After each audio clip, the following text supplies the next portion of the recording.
আপনাদের প্রশ্নটা প্লিজ একটু যদি বলেন।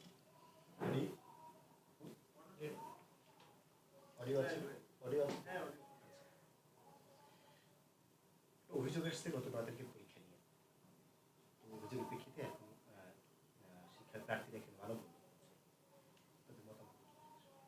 অভিযোগটা বলেন তাহলে আরো ভালো। প্রশ্ন ফাঁস হয়েছে অভিযোগ, ডিভাইস দেখেছে বিভিন্ন মাধ্যমে, এবং 9 তারিখ সকাল 9টা 20-এই ইমেলও হয়েছে। ইমেলে স্ক্রিনশটও রেখেছে, প্রমাণ আছে, এবং 8টা বাজে 9 তারিখে ফেসবুকে পোস্ট করেছে, এরকম আছে। পরীক্ষার্থীরা বলছিলেন যে আপনারা বলেছেন অভিযোগ থেকে আগে একটা কথা ছিল, কোনো ধরনের যদি জালিয়াতি বা কোনো ধরনের অনিয়ম পায় সাথে সাথে পরীক্ষা বাতিল হবে। তো তারা বারবার ওটাই জানতে চাচ্ছে, এখন পর্যন্ত এটা তো প্রমাণ আছে যে এখানে 9টা 20-এ আর কি ওনার মেইলের স্ক্রিনশট নিয়ে ওনার নিজেরা চলে এসেছেন। তো তারপরও কেন আপনাদের থেকে তাদেরকে কোনো আশ্বাস বা কেন এখন পর্যন্ত আপনাদের থেকে কোনো বার্তা পরীক্ষার্থীরা পাচ্ছে না? ধন্যবাদ।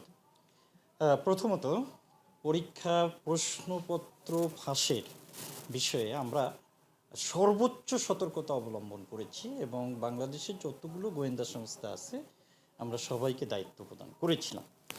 এবং পরীক্ষার দিন দুপুর 3টা পর্যন্ত, 3টায় পরীক্ষা শুরু হয়েছে, এই পর্যন্ত যে প্রশ্নপত্রগুলো ফেসবুক বা অন্য কোথাও প্রদর্শিত হয়েছে সবগুলোই ছিল ভুয়া এবং আমাদের প্রশ্নপত্রের সাথে কোনো মিল ছিল না, প্রথমত।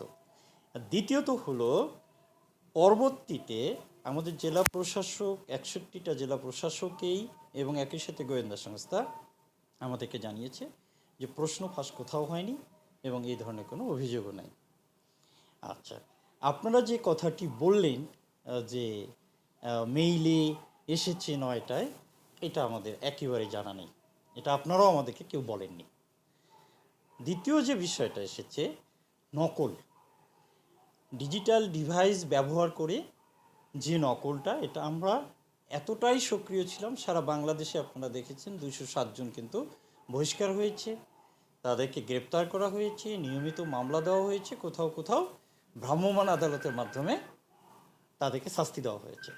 সুতরাং আমরা পরীক্ষায় সামান্যটুকু কোনো অনিয়ম, অনৈতিকতা, এই জায়গাটা আমরা প্রশ্রয় দেইনি। তারপরেও আপনারা এখন যেহেতু বলছেন যে আপনাদের হাতে ডকুমেন্ট আছে, আপনারা যদি অভিযোগ করেন আমরা অবশ্যই সেটা তদন্ত করব। তারা কয়েকজন স্মারকলিপি দিতে মধ্যে আসতে যাচ্ছে, এই বিষয়ে আপনাদের অবস্থানটা কি? এইটা কোনো সমস্যা নেই, আমি নিজেই বলেছি যে তাদের লিখিত দরকার, ডকুমেন্ট সহ লিখিতভাবে যদি তারা জানায় আমাকে, আমরা অবশ্যই সেটা তদন্ত করব। ধন্যবাদ। ভবিষ্যতে কি কোনো ধরনের প্রেস ব্রিফিং করার মন্ত্রণালয় থেকে আপনাদের আমরা আগামীকালকে চেষ্টা করব একটা প্রেস ব্রিফ করার, কারণ আমাদের উপদেষ্টা মহোদয় এবং সচিব মহোদয় এই মুহূর্তে অফিসিয়াল কাজে ঢাকার বাইরে আছে। ধন্যবাদ।